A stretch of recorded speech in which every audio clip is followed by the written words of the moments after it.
डेजियल माने नहीं रखेगा जब तक मेरे कश्मीरी पंडित भाई अब कश्मीर में वापस नहीं अपनी जमीन में आएंगे। बात पे एक और ताल, तब तक कश्मीरी पंडितों की वापसी होनी चाहिए। हटना बेईमान है। वैसे मखदूमी, वैसे एक चीज है, जब बोलिए, वैसे सुबह मुस्कुरा रही, हैरान हो रही है, जितना मखदूमी जी न्यूज पर आ रहे हैं देश हित की बातें करने लगे। देखिए इनका हृदय परिवर्तन हो रहा है। वैसे देखिए अब जमात पे आप आइए, रेगुलर जी न्यूज पर आपका हृदय परिवर्तन कर देंगे सर। जमात पे एक बात कहना जरूरी है। जी जी, अगर आज इन्होंने कहा है कि जमात उलमाए हिंद देश के साथ खड़ा है, ठीक है, लेकिन वहां देवबंद में जो शियों के खिलाफ पढ़ाया जाता है, जो उग्रवादी बातें जिसे आरएसएस को पर्दा नहीं डालना चाहिए, जो शियों के खिलाफ जो कत्लेआम करवा रहे हैं देवबंद वाले अपना लिटरेचर बांटकर, जो माइनॉरिटीज के खिलाफ, हिंदुओं के खिलाफ जहर भर रहे हैं देवबंद को, उसका भी कोर्स करेक्शन करना पड़ेगा, तभी जाकर हिंदुस्तान के मुसलमान और पाकिस्तान के मुसलमान, क्योंकि पाकिस्तानी मुसलमान भी देवबंद को बहुत पढ़ते हैं। वहां पे काफी उग्रवादी संगठनों ने जब शियाओं पे हमले किए कहा कि हम देवबंदी लिटरेचर पढ़ते हैं, तो आज वो वहां भी जैसे एक बात अच्छी की गंगा स्नान करके नहीं आएगा, वो तब गंगा स्नान करेगा जब वो लिटरेचर को जाना है। एक सवाल उनसे, उसके बाद ललित अंबरदार आप बोलिएगा। राकेश सिन्हा जवाब दे दीजिए। जैसे मखदूमी बदले से हैं, थोड़े बहुत बदल गए हैं, बदल गए। देखिए मखदूमी बदल गए हैं भाई, जी न्यूज पर आते आते देश की बात करने लगे हैं। इसके साथ है, ठीक है राकेश सिन्हा। नहीं, ये बदलाव अच्छा है, लेकिन मैं एक बात कहना चाहता हूँ, साधारणतया विषय संजीदा होता है, लेकिन कभी कभी समय संजीदा होता है। आज का समय संजीदा समय है और आज हम बहस एक लिमिटेड आईने में कर रहे हैं।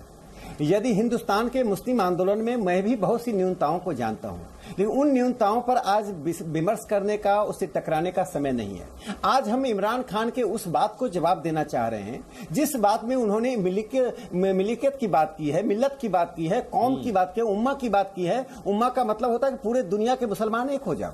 आज इमरान खान पूरी दुनिया के मुसलमानों में अलग थलग पड़ गए हैं और हिंदुस्तान के मुस्लिम संगठन यदि एक होकर आवाज दे रहे हैं कि अब कश्मीर हिंदुस्तान का अभिन्न हिस्सा है, 370 हटाना हमारे संविधान संपूर्णता के अंतर्गत है, उसका स्वागत किया जाना चाहिए। आज के समय में हम दूसरे मुद्दों पर विषय करके और टकराव करके उनकी न्यूनताओं को जाहिर करके हम कम से कम उनके पर्पस को सिद्ध न करें जो पाकिस्तान चाहता है। हमारे बीच बहुत से मतभेद हो सकते हैं, बिल्कुल देश की सीमा के अंतर्गत, देश की विचारधाराओं के अंतर्गत टकराव होना स्वाभाविक है। मैं इतना मानता हूं हिंदुस्तान का एक एक मुसलमान भारत की संप्रभुता, भारत की सभ्यता, भारत की संस्कृति और भारत की अस्मिता के साथ खड़ा है। कोई मुसलमान पाकिस्तान के साथ खड़ा नहीं है। मुसलमान हिंदुस्तान के लिए जान देने के लिए तैयार है। ये इमरान खान को एक बड़ा जवाब आज जमात उलेमा ने दिया है, उसका अभिनंदन किया जाना चाहिए, स्वागत किया जाना चाहिए। शाजिया इल्मी, उसके बाद ललित। शाजिया इल्मी, मैंने राकेश सिन्हा के एक सुन के जाएंगे, बिल्कुल। अच्छा राकेश जी, ललित अंबरदार एक बात रखना चाह रहे हैं, आपको बताना चाह रहे हैं, उसके बाद शाजिया मैं आपके पास आऊंगा। बोलिए आप ललित अंबरदार। सर मुझे 2 मिनट दीजिएगा, लेकिन आप गारंटी दीजिए कि ये शख्स मेरे को बीच में टोकेगा नहीं, लेकिन मैं अपने आप को कंट्रोल नहीं करूंगा। नहीं, आपके बाद वही बोलेंगे, ठीक? मेरे को बीच में कोई टोकेगा नहीं, मैं उसके आज के बाद नहीं तो आपके चैनल पे नहीं आऊंगा। नहीं सर, बीच में नो, ये सबवर्शन है, ये डिबेट नहीं है। बोलिए। आप कश्मीरियों की बात कर रहे हैं, मैंने अभी आपको बोला है कि अगर आप अपने आंखों के ऊपर पर्दा डालना चाहते हैं, जीते रहिए। आप कश्मीरियों की बात, क्या कश्मीरी हिंदू का बेट बकरियां हैं क्या? आप उनको मार के, ट्रेप करके, मास मर्डर करके वहां से निकाल देंगे, फिर आप बोले उनको आना चाहिए, हम उनके इस्तेकबाल करते हैं, हम उनके भाई हैं। सुनिए, कश्मीरी हिंदुओं का जब जिनोसाइड हुआ, किस परिपक्ष में हुआ? मस्जिदों से नारे क्या आ रहे थे? ए जालिमो, ए काफिरो, कश्मीर हमारा छोड़ दो। यहां क्या चलेगा? निजाम मुस्तफा। कश्मीर में रहना होगा, अल्लाह अकबर कहना होगा। हम एक ऐसी पाकिस्तान बट और उसको बटनर साइंस का मतलब हमको पाकिस्तान चाहिए कश्मीरी हिंदुओं के, औरतों के साथ, मर्दों के बगैर। ए कश्मीर के मुसलमानों, हिंदुस्तान से आजादी का मतलब ला इलाहा इल्लल्लाह, अल जहाद अल जहाद, ये हमने सुना है।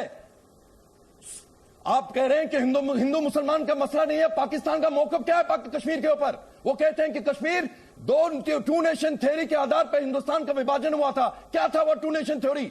वो हिंदू और मुसलमान इकट्ठे नहीं रह सकते। जब डिवीजन हुआ है, वो कहते हैं कि कश्मीर उसी डिवीजन का अधूरा एजेंडा है। क्यों आप अपनी आंख बंद कर रहे हैं? कश्मीर के अंदर जो जिलानी का नारा क्या है, जिसके साथ ये सीताराम येचुरी उसके गले लगना चाहते हैं, उनका दरवाजा नहीं खोलते। उनका नारा है आजादी बाराए इस्लाम इन कश्मीर। उसका मतलब है कश्मीर के अंदर इस्लाम को आजादी।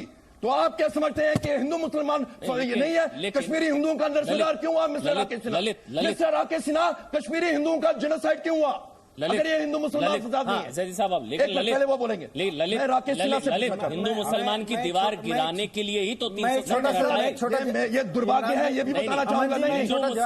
अब तक था, मैं करना चाहता हूँ, आप लोगों को बताना चाहता हूँ, जब मैं मुसलमान की वही एंटी इंडिया सेंटिमेंट चलता था, जो एंटी इंडिया बात करेगा वही कश्मीर पर राज करेगा। मुफ्तीज और ये अब्दुल्ला, यही तो चल रहा था। आज ये चिट्ठी के जरिए बता दिया गया कश्मीर पर कोई हिंदू मुसलमान का खेल नहीं होगा। एक भारत श्रेष्ठ भारत, ना हिंदू ना मुसलमान, सिर्फ हिंदुस्तान।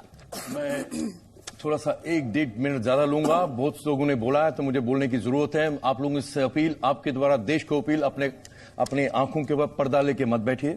हिंदुस्तान की मुसीबतें 14 अगस्त 1947 को नहीं खत्म हुई थी। जब पाकिस्तान जो बना था वो कोई ऊपर मार्स से नहीं आए थे, चांद सितारों से उतर के नहीं आए। तो हिंदुस्तान के मुसलमानों ने 14 अगस्त में, कुछ मुसलमानों ने जिन्ना का समर्थन किया, 14 अगस्त 1947 को अपने मादरे वतन के साथ गद्दारी की, 2 नेशन थ्योरी को मान लिया और पाकिस्तान चले गए, पाकिस्तान बना। तो जिस मुल्क की बुनियाद नहीं, वो चले गए ना सर मुझे कंप्लीट मेरा काउंटर मैंने शुरू जो किया कि 14 अगस्त को हमारी मुसीबतें खत्म नहीं हुई। कुछ लोग यहाँ सर मुझे मैंने रोका इनको, मैंने सुन लीजिए, कंप्लीट करने दीजिए। आप बोल रहे थे, वो सुन रहे थे ना जैदी साहब, ऐसे नहीं वो बोल रहे हैं। जब ये बोलते हैं तो ये नहीं इतिहास का ज्ञान आपके खिलाफ थोड़ी ना बोला है, इतिहास का ज्ञान। उन्होंने गद्दारों की बात करी, आपकी बात नहीं करी। तथ्य बोले सर, उन्होंने गद्दारों की बात करी। इनको गद्दार बोला क्या? इनको गद्दार बोला क्या? इनको गद्दार बोला क्या? इनको क्यों तकलीफ हो रही है? आमिर हैदर जैदी, एक मिनट, विजय शंकर तिवारी बीच में नहीं, विजय शंकर तिवारी, आमिर हैदर जैदी, हाँ ठीक है, एक मिनट सर, एक मिनट। ललित अंबरदार ने तो ललित अंबरदार ने सिर्फ गद्दारों की बात करी, आपको क्यों मिर्ची लग रही है? हम गद्दारों की बात कर रहे हैं। मैं जो कह रहा था कि हिंदुस्तान की मुसीबतें 14 अगस्त 1947 को नहीं खत्म हुई। मुस्लिम लीग जिसने पाकिस्तान बनाने की मुहिम चलाई, उन्होंने क्या किया? जो लोग तो चले गए, जो यहां रह गए, ML के आगे आई लगा दिया, इंडियन मुस्लिम लीग बन गया, वो हिंदुस्तानी बन गए। उनमें से एक का नाम लूंगा, मोहम्मद इस्माइल। दक्षिण भारत का जो प्रेसिडेंसी थी, दक्षिण भारत का, वहां के जो मुस्लिम लीग के चीफ थे मोहम्मद इस्माइल थे। बहुत कारोबार था उनका। वो जिन्ना से अपील कर रहे थे कि पूरे दक्षिण को पाकिस्तान का हिस्सा बनाओ, नहीं बना। उन्होंने जिन्ना को दक्षिण में बुलाया था और 14 बोलने दीजिए, आपने ठेका रखा इसी का, आपने इसी का ठेका रखा क्या? तुम परेशानी के बाद 14 अगस्त 1947 को क्या कहते हैं? हमें मुस्लिम फर्स्ट, और हमें खुशी है कि हमारे मुसलमान भाइयों बहनों को पाकिस्तान मुकद्दस जगह मिल गई। कुछ यहाँ पे रह गए, हिंदुस्तान के पार्लियामेंट तक पहुंच गए। कश्मीर में क्या किया? हमारी मदद करो। कश्मीर में क्या किया? हमें पाकिस्तानियों ने मारा है, हमें बचाओ। हम गए तुम्हें बचाने कश्मीर के अंदर, और तुमने धारा 370 तुमने कहा कौन है ये? कौन है ये? तुमने कहा कौन है ये? तकलीफ कहां से हुई? जब मैंने पाकिस्तानी मुसलमानों को गद्दार बनाया। देखो कितना उबल रहे हैं, और कहते हैं मैं पाकिस्तान के साथ कोई रिश्ता नहीं। देखिए आप दूसरों की बात करते हैं, अपनी गद्दारी की बात करो ना। तुमने क्या गद्दारी की थी हिंदुस्तान के साथ? तुमने गद्दारी की थी, कश्मीरी पंडितों ने, डोगराओं ने की थी। अच्छा, कश्मीरी पंडितों ने गद्दारी की? मैं आपको एक कश्मीरी पंडितों ने गद्दारी की, उनको तो सर घर से निकाल दिया गया। सुनो यार, बदतमीज इंसान, सुनो। ये तो शुक्र करो कि मेरे हाथ में महंगा फोन है, नहीं तो तुम्हारे सिर में फोड़ देता। शर्म आनी चाहिए तुम लोगों को। और सुनो, ये जो कम्युनिस्ट है ना, सबसे बड़ी गद्दारी जो है पॉलिटिकल पार्टी कम्युनिस्टों की है। इनको बोलिए दामोदर अधिकारी के ऐसे पढ़िए, दामोदर अधिकारी इनके आइडियोलॉग, वो कहते थे हिंदुस्तान एक कौम नहीं है, हिंदुस्तान एक मुल्क नहीं है, इनको हिस्सों में बढ़ना चाहिए। पाकिस्तान का समर्थन किया इन्होंने, जिन्ना का समर्थन किया। और स्टालिन के पास के, बता स्टालिन के पास के, उसको बोला देश को बचा, देश को बांटा। हमें चाहिए भारत छोड़ो अभियान का समर्थन नहीं किया। चपत मारी, समझ नहीं आ रहा है। जैदी साहब, यहाँ पर लोग कह रहे हैं, एक मिनट, आपको कुछ समझ में आ रहा है? आपको समझ में आ रहा है? नहीं समझ में आ रहा है? आप एक मिनट, आप रुक जाइए, एक मिनट। आमिर हैदर जैदी, एक मिनट, ललित अंबरदार, समझ ही नहीं आ रहा है, फायदा नहीं है बोलने का। आमिर हैदर जैदी, 30 सेकंड आप बोलिएगा, आप बोलिएगा। हाँ, नहीं, सही और गलत आप नहीं बताएंगे, सही और गलत आप नहीं बताएंगे सर, आप नहीं बताएंगे। आप कंप्लीट कर लीजिए, चलिए ठीक है। ललित अंबरदार, आप कंप्लीट करिए, बीच में मत बोलिए सर, मैं मना कर रहा हूँ आपको। विजय शंकर तिवारी एक मिनट, लेकिन पीड़ित की बात नहीं करने देते। किसने बोले? आप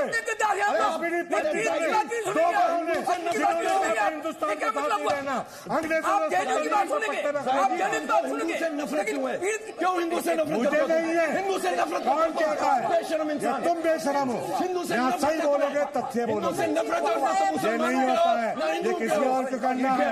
मैं कह रहा हूँ चलिए, कभी ठीक। ये लाइव टेलीविजन लाइव टेलीकास्ट कह रहा हूँ। चलिए, ठीक। सच बोलोगे, सही बोलोगे। चलिए आमिर दर्जा दी एक मिनट पहले तो एक मिनट आमिर सबका ऑडियो बंद है, सबका ऑडियो बंद है। आमिर दर्जा दी सही और गलत का ठेका सर आपने नहीं लिया हुआ सर। तो सर ये सारे आपने नहीं लिया हुआ हमारे ना, सर पे आपने है। नहीं लिया हुआ ना। हमारे जब सर आप पे बोल रहे थे वो सारे चुपचाप सुन रहे थे ना, नाम पे आप बोल रहे थे वो और सुन रहे थे ना। अपने आप कश्मीर बोलने दीजिए फिर आप बोलिए, बोलने दीजिए फिर आप बोलिए। चलिए एक मिनट ऑडियो बंद है, ऑडियो बंद है। एक मिनट सर रिक्वेस्ट कर रहा हूँ, फायदा नहीं ऐसे डिबेट का। सुबह खान आप बोलिए। अमन जी अभी जो मैं बात बोल रही एक जना बोले दूसरा ना बोले, टाइम लाइव वेस्ट होता है। एग्जाम्पल पूरे देश ने देख मखदूमी लिया। आ रहा हूं, माफी के ठीक साथ है, आ वो पाकिस्तान की बात कर रहे हैं, जैदी साहब को बुरा लग गया। गद्दारों की बात कर रहे थे। गद्दारों की बात कर रहे हैं, पाकिस्तान की बात कर रहे हैं, जैदी साहब को बुरा लग गया। कश्मीरी पंडितों की व्यथा बताने की कोशिश कर रहे हैं तो उनकी आवाज दबा दी जा रही है। खुद तो कम्युनिस्ट पार्टी से आते हैं, इनके जो आइडियोलॉग्स हैं, लेनिन, स्टेलिन, माओ से, पोल पॉट, वर्ल्ड वॉर से भी 3 गुना ज्यादा लोगों का मास मर्डर, रेप, स्लॉटर किया इन लोगों ने। इनके मुंह से ह्यूमन राइट्स की बात मुझे अच्छी नहीं लगती। कम्युनिस्ट पार्टी से पहली चीज। तुम्हारे आदर्श कौन थे? दूसरी चीज मेरे आदर्श खान अब्दुल गफ्फार खान थे। तुम्हारे आदर्श कौन थे? मेरे आदर्श इब्राहिम बिस्मिल थे। तुम्हारे आदर्श कौन थे? ठीक। मेरे आदर्श खान अब्दुल गफ्फार खान थे। तुम्हारे आदर्श कौन थे? एक सेकंड, मेरे मेरा आदर्श इब्राहिम आदर्श, बिस्मिल थे। मैं अपने मेरे आदर्शों को हसन किसी रोहानी एक थे। स्पेसिफिक मेरे आदर्श से आदर्श नहीं सुनिए जोड़ती हूँ। पंजाब थी। जिस इंसान ने इस देश के मेरे लिए आदर्श जान सुनिए, लगाई है, रेप जो करने इस जाते हैं। देश बताओ की तुम्हारे एकता कौन थे? अखंडता के लिए लड़ता कौन है, थे? वो गोट मेरा से था? आदर्श है, वो गोट से मेरा आदर्श रहेगा। था? गोट से था? आपका था। फिर एक मिनट चुप कराओ। अच्छा भैया एक मिनट एक मिनट किसको चुप कराना है भैया बताइए, हैं किसको? सेकंड नंबर पे जो है। हाँ जैदी साहब किसको चुप कराना है? जैदी साहब पब्लिक की डिमांड पे चुप हो जाइए। चले नहीं ऐसे नहीं। अरे शर्म कीजिए कुछ, ये देश है, नौजवान लोग हैं यहाँ पे, शर्म कीजिए कुछ। चले शर्म इंसान। ठीक है ललित एक मिनट सर, जैदी साहब पब्लिक की डिमांड पर चुप हो जाइए। एक करके बोलिए, समझ नहीं आ रहा हूं तो परेशान हो रहे हैं। नाम लिया बताना आ रहा हूं सर, एक मिनट। सुबह खान आप कंप्लीट करिए, बीच में ना बोलिए प्लीज। जल्दी राकेश सिन्हा आ रहा हूं, शाहजेल में आ रहा हूं। बताना चाहती हूँ, मदनी साहब ने जो स्टेटमेंट बोली कश्मीर हमारा, मैं उसका स्वागत करती हूँ, लेकिन और आगे आके उनसे एक अपील और करना चाहती हूँ कि सिर्फ कश्मीर से मुसलमानों को कश्मीर हमारा ही बोल के मत जोड़िए। हमारा जो हिंदुस्तान है वो योग, संगीत, संस्कृत, व्याकरण, वेद, अभिनय से जाना जाता है। इन सब का उद्गम कश्मीर है, इन सब की रूट्स कश्मीर है। आप हिंदुस्तानियों को इस हिंदुस्तान की संस्कृति से जोड़िए। आप उनको ये बताइए, आप हिंदुस्तानियों को ये बताइए कि मदीना के बाद पहली मस्जिद इस देश में बनी, हिंदू राजा ने अपनी जमीन दान में देके वो मस्जिद बनाई। कश्मीर में प्रॉफिट मोहम्मद का एक बाल खो गया था, सारी सिक्योरिटी एजेंसीज वो बाल ढूंढने में लग गई थी। राम मंदिर के खिलाफ जो कट्टरवादी मुसलमान खड़े होते हैं उनको बोलती हूँ अयोध्या जाइए, वहां जाके देखिए नूह अलैहिस्सलाम की दरगाह वहां पे शान से खड़ी है। तो मैं बोलती हूँ इस देश ने, इस देश की संस्कृति ने मुसलमानों की अकीदे को संभाल के रखा है। जैसे उन्होंने आपके इस्लाम को गले लगाया, आप उनकी संस्कृति को गले लगाइए। देखिए आप इसलिए एक करके बोलने का फायदा ये है, ऑडियो